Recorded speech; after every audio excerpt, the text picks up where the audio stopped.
I was looking into vitamins and what they do for the body and where you get it from, and you know that could be a point of topic. Maybe we don't go into all the vitamins, but we can just say, look, ultimately, the less processed something is, the more vitamins it will have, and these vitamins carry out very essential functions in the body. Yeah, well, like raw versus cooked. Could be raw versus cooked. It also could just be your sources that you're having. Yeah. You know, Like for example, like red meat. The more you cook it, it has less creatine in it. That kind of stuff. It can also be like the diversity of what someone eats. Like you don't want to eat just the same thing all the time, because actually having more diversity means you're getting more minerals and more things that your body needs. Yeah. Like in that way, rather than also the development of intolerances to eat Yeah. the same foods all the time. So I guess that kind of falls under this category. Yeah. Yes. Okay. Okay. We got it. It's filming, by the way, so just cut the stuff out. Okay. Ready? Everyone's phone's on airplane mode. I hope you put mine on. It's on. Fine. Oh. Welcome. Let's do that again. Round Another one. Okay, you ready? Yes. Welcome to the Live Perform Compete podcast. I am joined in the studio with Ed. Hello, Ed. Hello, Patrick. I'm also joined with Tammy. By Tammy, not with her, but I am with her. Hello, I am with her. Not officially. No, that is correct. You know, I always screw that up, by or with, when I introduce the podcast. Do you? Yeah, joined with, Amazing. joined by. Makes the two of us. What is it?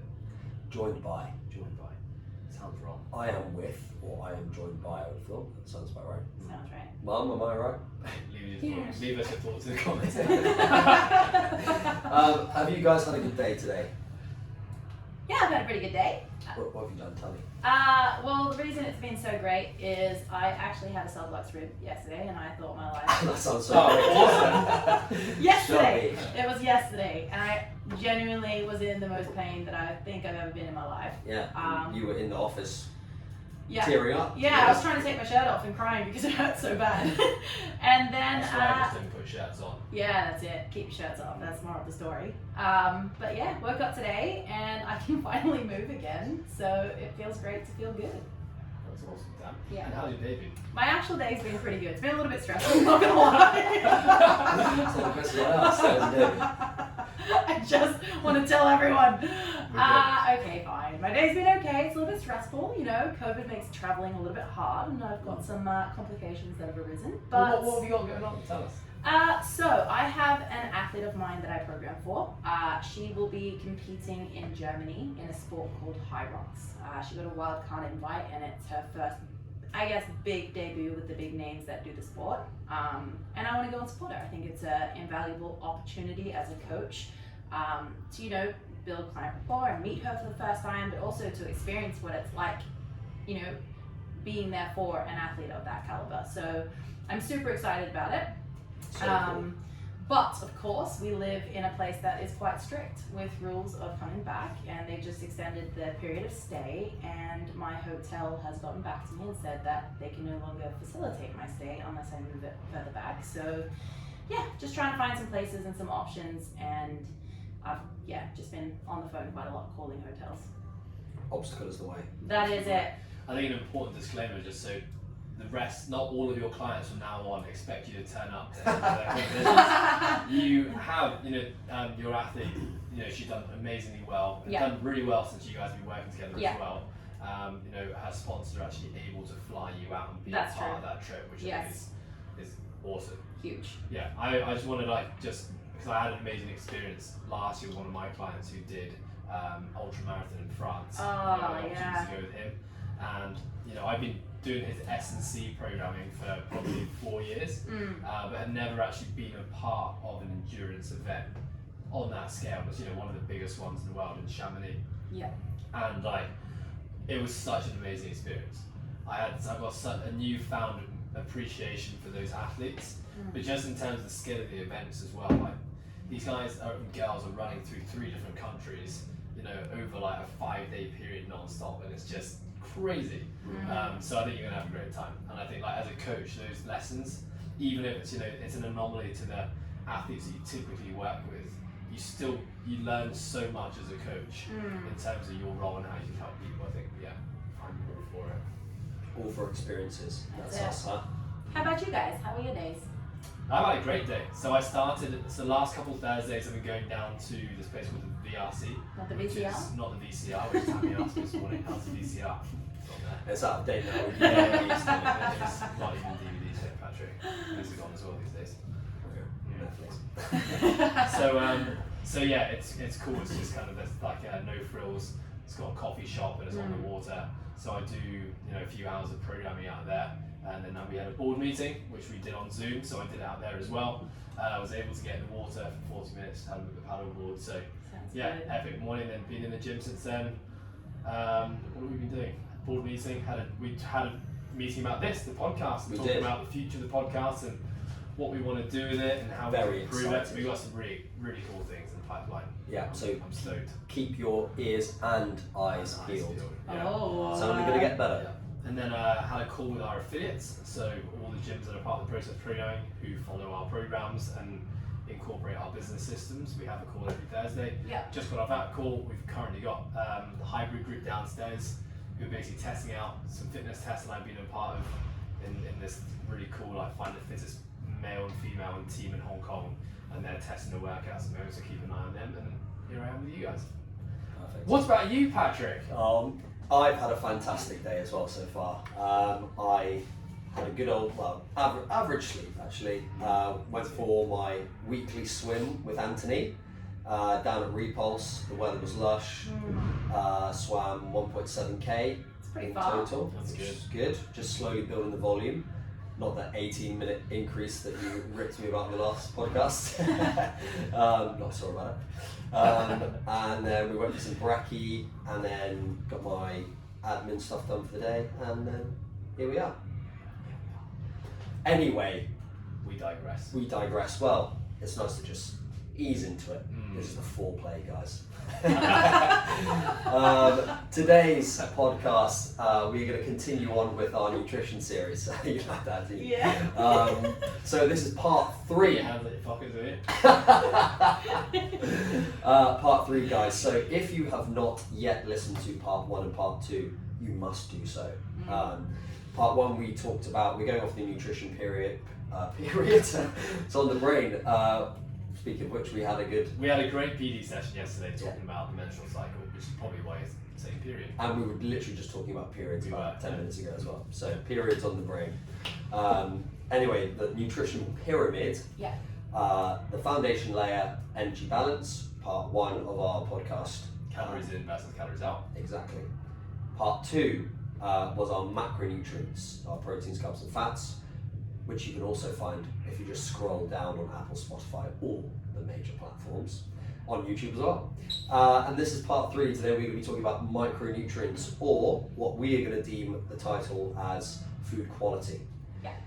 So let's get started. And it's really important, guys, we must reiterate that there's no point in focusing on your food quality, your micronutrients, unless you have dialed in your energy balance or your calories in versus calories out for your goal and your macronutrients. Would I be correct in saying this? I think that's exactly what the nutrition pyramid is all about. Right? What it's doing is prioritizing in a hierarchy what is the most important thing that really we should address first. Now, I think it's important to have some context here that you can also just focus on food quality and not care about anything else. But more often than not, you end up probably misaligning with the goals you're trying to shoot for. So what I mean by that is that for most folks who are listening to this podcast, who have an interest in these conversations, are probably trying to understand, build awareness, or take control of their ability to maybe maintain or change body weight, maintain or change body composition, fuel performance, fuel themselves in everyday life. So, most folks with regards to eating, exercise, training have a specific goal. And what we're trying to do is provide you with a framework that if you do want to get after understanding, addressing and controlling these things, then respecting the pyramid will just give you a bit more of a system to actually make the changes and the progress you're actually looking for. Would you guys? Yeah, completely. I actually think that, thinking about what you just said there, that people jump, I think, actually to this part of the pyramid. I said pyramid again. This part of the pyramid before anything else. If you think about someone that is looking to lose a little bit of weight or be healthier, they think, oh, I need to clean up my diet. So they automatically go to the clean, healthier foods that they think. So they then start eating more salads. They then start cooking their own food. Yeah, they start eating nuts. They have loads of avocados. They start cooking with olive oil. They start, buying slightly more expensive pieces of meat because it's healthier for them, is what they assume. Yeah. And they haven't even worked out, how much weight do I want to lose, and in which time period? How much of a deficit do I need, or how much weight do I want to gain in this time period, and how much do I want, etc. If you haven't figured out your goal and worked out the actual amount of energy that you need for that first, it doesn't matter. And we talked about this in the last podcast about our two avatars both eating 3,000 calories, and someone eating burgers and McDonald's all day, and someone eating chicken and vegetables all day. And that person could well have jumped to that 3,000 calories of chicken and vegetables, and they don't even need 3,000 calories. Turns out that they need 2,200 or something like that. Weight. Exactly, and it doesn't matter how clean or how good the quality of food is. You're eating your leafy greens. You're having your grass-fed finished steak every night before bed or whatever. Before bed, that'd be a bit weird. And they haven't even figured out what their protein content needs to be for the day, or how many calories they need to consume. So I think, again, just going off what you said, make sure that you ticked off part 1 and part 2 in terms of what you want to do in your goals first. What I will say is that there may be some people who listen to that and think, oh, but I went to controlling food quality straight away and I lost loads of weight. And I think it's important to recognise that when a lot of people go to going for cleaner choices. When we say cleaner, generally speaking about like whole foods, less processed, doesn't come in a packet, general rules that people would adhere to. By making that decision, you're also just generally eating less calories anyway. You're choosing generally foods that are lower in fat content, generally lower in carbohydrate content as well. And as a result, the weight loss hasn't come from the quality of food that you selected necessarily, but the fact that the energy balance, you're actually eating less calories than you were before. Yeah. And I think it's really important to recognise that if you're someone who has been through this experience, because I remember years ago I was guilty of doing that. Yeah. Cleaning my diet up for a month, losing weight and getting lean and being like, it's all about food quality. When actually no, it was just because my calorie intake was lower. Yeah. The food quality, I'm sure we're going to talk about it today, did definitely help me feel better, and help my gut function better, but that wasn't probably the end result as to why I lost the weight. Also on that as well as protein, you talked about fats and carbs, but like we talked about in the last podcast about protein being satiating. You're eating a large chicken breast with your potatoes and your vegetables or whatever. That you're not going to be more inclined to then go and smash a packet of Haribo afterwards because you're full and you're satiated. So sorry. Yeah. I completely agree with both of those things. I think like more often than not, people come to you and they're actually quite perplexed and they're quite confused because they're like, I just don't get it. Like I'm eating so clean. It's the cleanest I've ever eaten, and yet I'm not attaining the results that I'm after. And it's, like you said, it just comes down to that basic principle that calories is king. Calories in first, calories out. I mean, yes, certain health complications and things make that a little bit more difficult to prescribe, but for the normal person, calories in first, calories out is so important. And I think the only time really where they could potentially skip the level a little bit would be someone who had a specific dietary preference. That means they're not getting vitamins or certain things that they need for their body to function well. That could be a potential case, but still, like you said, basic levels is really important.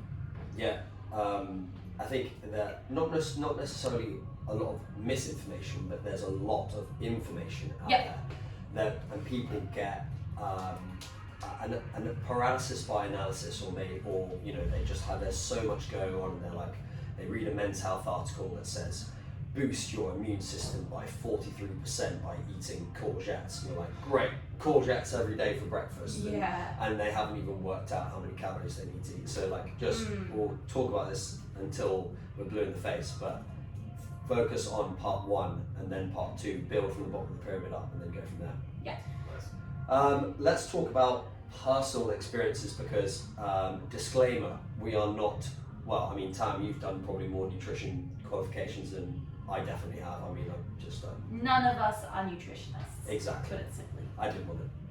It's okay. I didn't want to say. Put me in there. But yeah, so what we're going to do now, guys, is talk about our own experiences and having played around with food quality, food quantity, etc., and how it's made us feel, what changes that we've noticed from that. So, Ed, you look. Yeah. So I was just gonna. The first thing I think about when it comes to like storytelling with regards to this topic on food quality is I think back to early CrossFit days Say of paleo. Yes. Nutrition. Did you do paleo? Nah, Oh, bruh. no Not a way. real CrossFit. You better get out. Anyway, so paleo back in the day, just some context here. When there was a guy called Rob Wolf who was very tied to the CrossFit community, kind of 2010, 2013, and paleo nutrition was kind of like the prescription that CrossFitters would go to. Part of like all our training was real like bare bones minimalistic. We went back to nutrition. When I say we, talking about CrossFit here.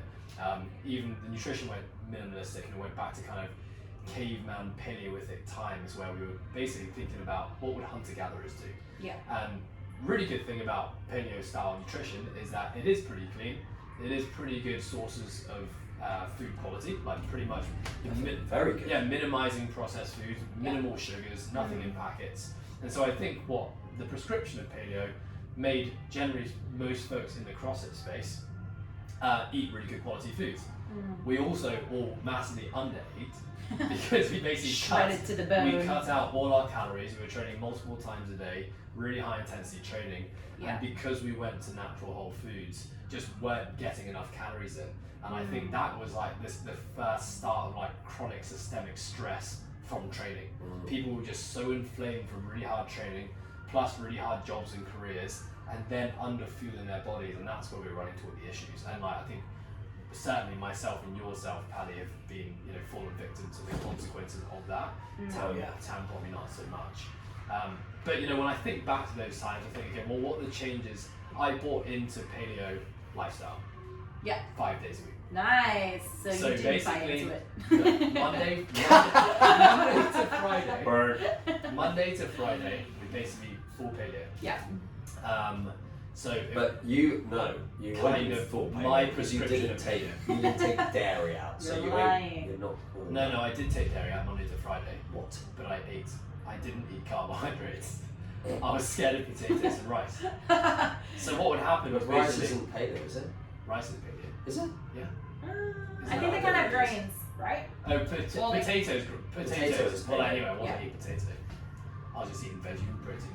Yeah. So basically, I was carnivore diet with vegetables. Yeah. So that would be Monday to Friday. Generally speaking, I would feel pretty good. Yeah. I would definitely by the end of the week start to feel pretty lethargic. And I would also generally be 2 kilograms lighter on a Friday Wow. than I was on a Monday. Yeah.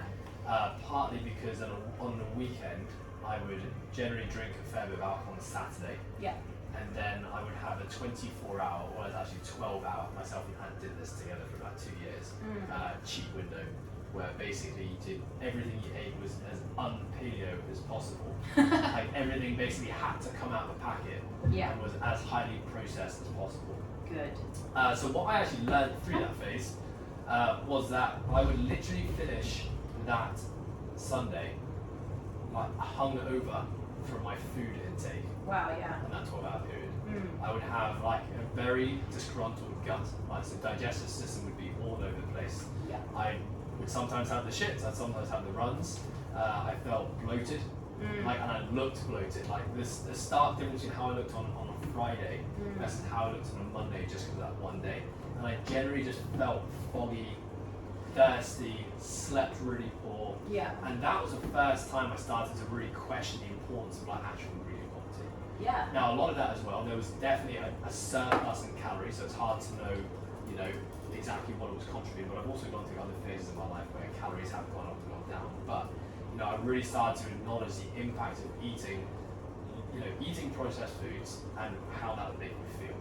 And when I think about ingredient quality, yes, I'm going to talk about getting minerals, vitamins, and getting a broad spectrum of all the things that are important to human beings, but also just in terms of how you feel, I think is a really important thing to think about when it comes to this conversation on food quality. Yeah, I think, with that, do you think as well, I mean, this is just a random question, but like, okay, you ate really clean per se for those 5 days. Do you think that because you ate clean and because you knew what it felt like to feel good, you were very aware of how it felt to feel not good? Definitely. Because I think this is where it comes into play with other people. It's like, we can tell people to sleep 8 hours a night. We can tell people to train less. We can tell people that if they change their food, they're gonna feel better. But until they feel better, they're not gonna know that.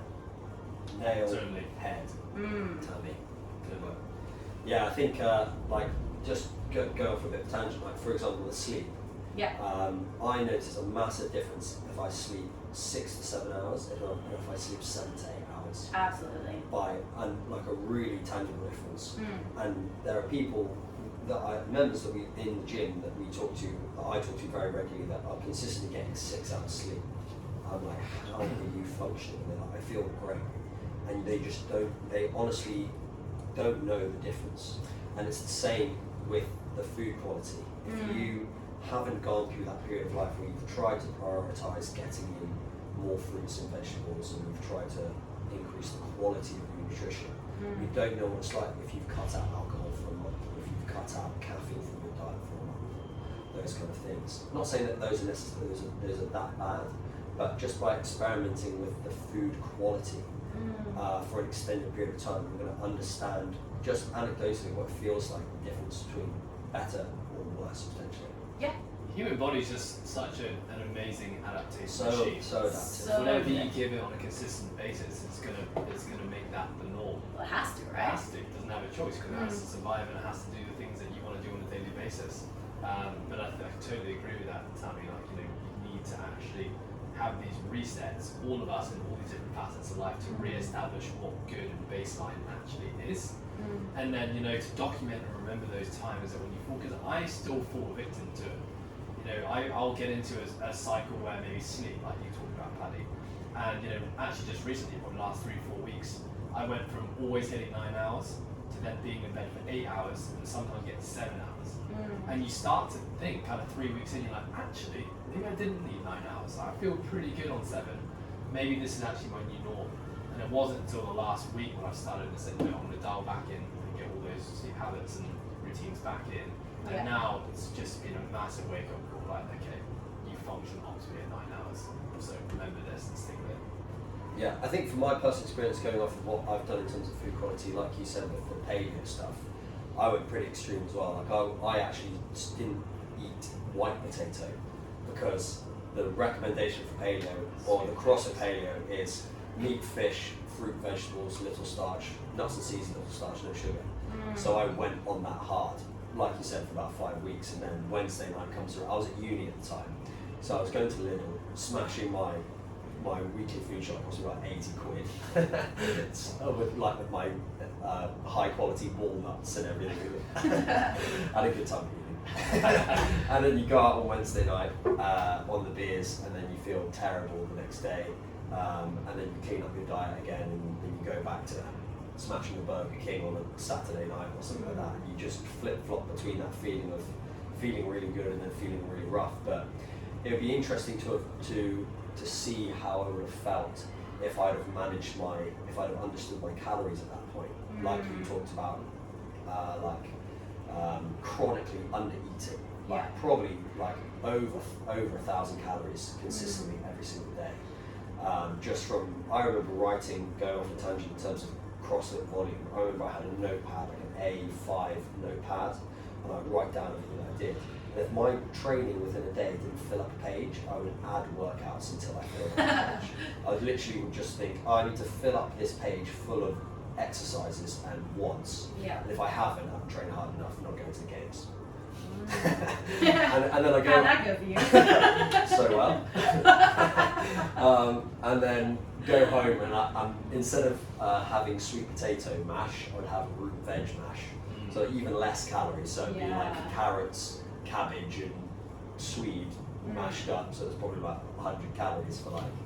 Anyway, so I've definitely noticed the difference in later in life when I've understood my energy balance and then eaten better quality foods and poorer quality foods. And I've even gone through that phase here in the last 6 months that I've been in Hong Kong. And just going from, like you talked about with habits, you go through periods or you fall into bad habits of having a bag of sweets every night, which I still actually do quite regularly, to be fair. Yeah. That's just what I need, guys, all right? Or having like a burger twice a week or having pizza twice a week. And it's so easy to fall into that habit. For me, I'm actually a pig. Like, I eat so much food and I love eating junk food. And it's easy for me to just get into that habit of not worrying about the food quality and just making sure that I'm eating enough calories for what I need to. And then dialing back into like, actually I don't feel that good. My poo's been like really light brown and runny. And my elbows and knees are hurting more than they normally do anyway. Let's fill up. I have to use an extra strap instead of just one for my pull-ups. I have to floss for 20 minutes instead of 10 on my knees, etc. And just going back to like, how many vegetables and fruit can I fill up my plate with for dinner? Like, and you do that for a week, and you notice such a difference. If you're actually dialed in and tuned into your awareness of how do I feel today, this morning, or how do I feel tonight versus how I felt last week, you really do see a difference. I can agree more with what you just said, and I think like a huge part of you not feeling great is because a lot of the things that are processed have a more inflammatory response in our body, right? For sure. A lot of more natural foods or less processed foods have an anti-inflammatory response, which is going to be awesome if you're trying to recover from a hard session, or if you're not getting as much sleep as you need. It's like one step closer to making you feel better. But if you don't have all those things in play, you're going to feel shit. I was just going to pose a question. That was a great way to lead into it now, which is this whole conversation of food quality. Yeah. What we've established now is you can have someone on two people on 3,000 calorie a day diets. Yeah. We have exactly the same macronutrient breakdown. Yes, so same proteins, same carbs, same fats. Yeah.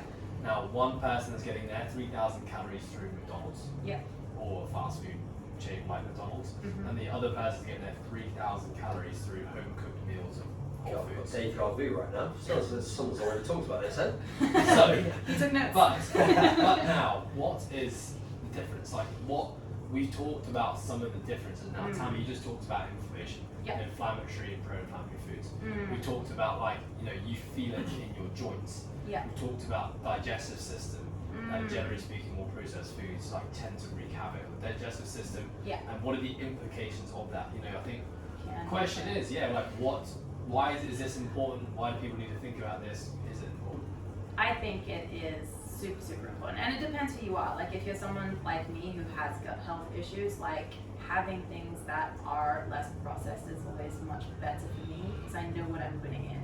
For me, there are specific things you guys can have, certain vegetables and things like that I can't have because they have a pro-inflammatory response. So a lot of people hear about an elimination diet. Normally what that consists of is just taking out inflammatory foods. Yeah, so now you're on this course that allows your stomach to kind of process the things well without having this extra bad stuff, so to speak, until it again can start to process it and you slowly drip feed it back in and then you're good to go again. But I think as well as with those two different scenarios, you might find the person who has high quality food actually gets to eat more. You can get so many more macronutrients and calories and things in if you're having a plate full of vegetables and all those sorts of things to make up your carbs, as opposed to someone who's just eating, I don't know, churros or something similar, I don't know what you guys think. Well, I was just going to say, I think I totally agree. But they're delicious, churros. I was just waiting for Paddy to drop Haribo or Percy Pig. We haven't had an episode where I've never said smashing. I think love the podcast. what was my train of thought there? I think it depends on the person, the individual. I think it's easy for us to say, and I think common sense tells everyone who's listening to this that the the cleaner your diet, the more whole food choices you make, generally the better you're going to feel and perform. Right? I can't really. Would you disagree? I think I Like, agree if to a point. It if just calories depends. and macronutrients Yeah. are all balanced, Yeah. can you think of a case where someone would benefit more from having less whole foods and more processed foods? Right, so I come down to like, okay, sports specific scenarios where maybe that person needs like a gel or something. Okay, true. Okay, that is a very good Sorry. point. No worries, then that's good. I think, but I guess maybe we should get into that. We should talk about like absorption of foods and when actually we want the fuels and food choices and stuff like that. I think that is important. Yes, but I also think though, you know, you just said a really good example that made me think about this, which is like you have gut health issues anyway. Yeah. You know, something you've been dealing with for a really long time. Yeah. You're just hypersensitive when it comes to food quality. yeah, You know, life. so yeah, life. hypersensitive, full stop. So, you know, if you are someone who deals with, you know, gut issues more so, or inflammation more so, like I, for example, have a ton of injuries I've had in the past, and when my body's inflamed, I feel it way more than the person who probably hasn't had injuries Yes. because they don't have trauma in the joints. Absolutely. And so, you know, there's a decision that we all have to make in understanding the context of where are we right now, and we might be where we are right now because of the past experiences that we've lived in our lives. Yeah. And we have to respect that and acknowledge that and understand that some people may just, generally speaking, let's ignore performance-based populations right now, would probably benefit more from a more whole food diet. You have less flexibility to play with high processed foods because your body responds and reacts more aggressively than someone who is, let's say, healthy and doesn't have those reactions. So I think that's another thing that has to play into it. I actually think something that you have potentially not included there is the mental side of or adherence to a diet. Now, for sure, in terms of physiologically, someone generally a whole food diet compared to a diet of more processed foods is going to be better. Like there's pretty much not much disputing that whatsoever. But something that we've talked about, that we were talking about in calories in versus calories out, is about adherence, the importance of adherence, especially in things like dieting. If someone's going through a fat loss phase or a weight loss phase, you know, they need to make sure that they can adhere to the diet. And if they're thinking, oh my god, I have to eat all whole foods, otherwise my body's going to be inflamed and it's going to fall apart, and they can't see themselves doing that in the long run, they can't adhere to that, then you're going to fall off the wagon. So you need to make sure that you can see that it's a sustainable diet for you, even if it is a fat loss phase or whatever it is. It needs to be sustainable, something that you can adhere to. And if you can't see yourself adhering to it for 12, 16 weeks or however long you're doing it, because you're only eating whole clean foods and you fucking hate eating chicken, broccoli and rice or whatever it is that you're eating, then yes, you maybe need to think about substituting some of those better whole food sources for some of the foods that are a little bit processed that make you feel like you're not a robot eating broccoli all day. Yeah, I was going to say, I think, you know, we talked a lot about the pros of a whole food diet, but like there are a lot of obstacles that prevent us from having whole food diets. I think number one is like it's expensive. Like generally you're going to pay more money if you want to eat a whole food diet. Definitely way less accessible. You know, if you're someone who likes to eat out or, you know, order your food in, like you're pretty much accepting there's probably going to be processed foods in most food joints that are serving food. Like there's a time implication. If you're someone who wants to home prep every single meal, then like you have to put aside the time and the energy to actually make your meals. And in this day and age when people are really busy, people just don't have the time to do it, or they don't want to make the time. And so, you know, and I think as well, going back to what you said, Tammi, like generally speaking, you can eat more on a whole food diet, but eating more might not actually fit with people's daily life. People don't have enough time these days to sit down for 20 minutes and eat a meal. And if a whole food diet means you have to eat 4 meals a day versus 3, that might just not work for people. I mean, I would struggle to get 4 meals in my day. That's why I only have 3. I think that's a good point. It's actually being able to physically consume that much food. And there's someone that might not necessarily have a large appetite, but they might be expending a lot of calories. It's actually something that I am going through right now. I'm starting to bump up my calories higher, having been in a fat loss phase. And there are times when I'm actually starting to struggle. Like, I'll be like, fuck, I've got 1,400 calories left for dinner.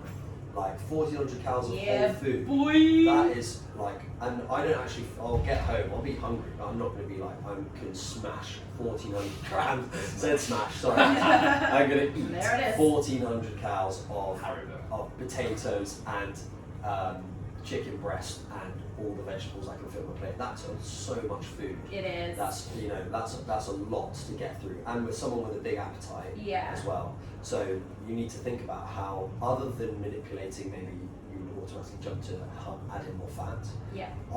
That's not necessarily something I want to do, because I want to make sure that I'm eating as many carbs as I can to fuel my training. Yeah. So I'm going to choose some slightly more processed, less whole food carbohydrate sources, like a bit of Milo. Those of you in the UK, you won't know what Milo is. It's basically Nesquik. Apparently it's not the same, but it's chocolate syrup, okay, and it tastes unbelievable pre-bed, which is what I'm having 125 grams of, which is so good. That's so good. Yeah. Yeah.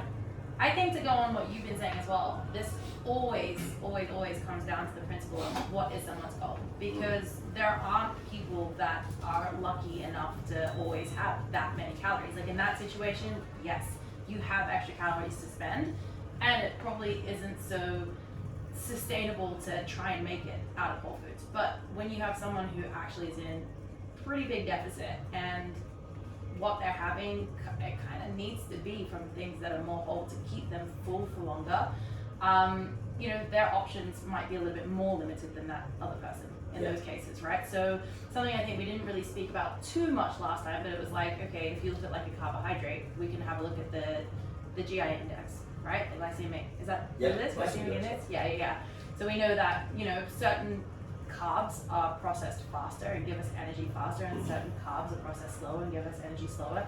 It's not because one's better than the other or it's healthier than the other. It's like, cool, is this going to suit my goal? How am I going to stay full for longer if I am in that deficit? Maybe it does mean that I have to choose something that's, you know, a grain that hasn't been processed as much, or, you know, whatever case you can think of for that. Yeah, I mean, like we talked about last time, a lot of the listeners that are going to be listening to this podcast are people that train, probably people that are in some way or another looking to improve their performance, and they need to make sure that they are eating an adequate. For the majority of people are going to be looking at how many carbs they can consume in order to fuel their performance. Because if you are a CrossFitter, you're going to be using carbs. You need to make sure you've got a high amount of carbs in your diet. Now, if you look at an elite CrossFitter, they're not. They may have been back in 2010 or 2012 eating all whole foods, but you look at Ant, look at you, how like the amount of carbs that you eat. Lots of white rice, easily digestible over multiple stages of the day. But Ant gets home, and a lot of the time he's smashing a packet of jelly sticks. And like, you can't eat 5,000 calories in a day without getting those carbohydrate sources from other areas. So I think, you know, if you... Yeah, and I was just going to say, like, I think this is an important time to distinguish the difference between, you know, health and performance, or, you know, vitality and being an athlete. Yeah. Because, you know, when we look at the likes of Ant and Tam, who are, you know, training multiple times a day, making the decision and the choice to really push the performance of their body, we can't prioritize health all the time. Yeah. I know we look at these athletes and they look like big as their health, but sometimes you look under the hood and you do the blood work, and not actually the most healthy people, but that's not also the goal. We're trying to find a balancing point of trying to make them be the best athlete and push human performance as much as possible, whilst trying to maintain probably as many health markers as possible. Yeah. But that doesn't mean the exercise we're doing is actually the healthiest thing. And I think it's important for those people listening is that, you know, for someone like Anne who has to go home and eat a whole bag of jelly sticks, that's a requirement to give him the carbohydrates to allow him to do the exercise that he does, which is, you know, 4 hours of training a day. Now, for most folks, you know, if you don't have that same training requirement, then, you know, you have a decision.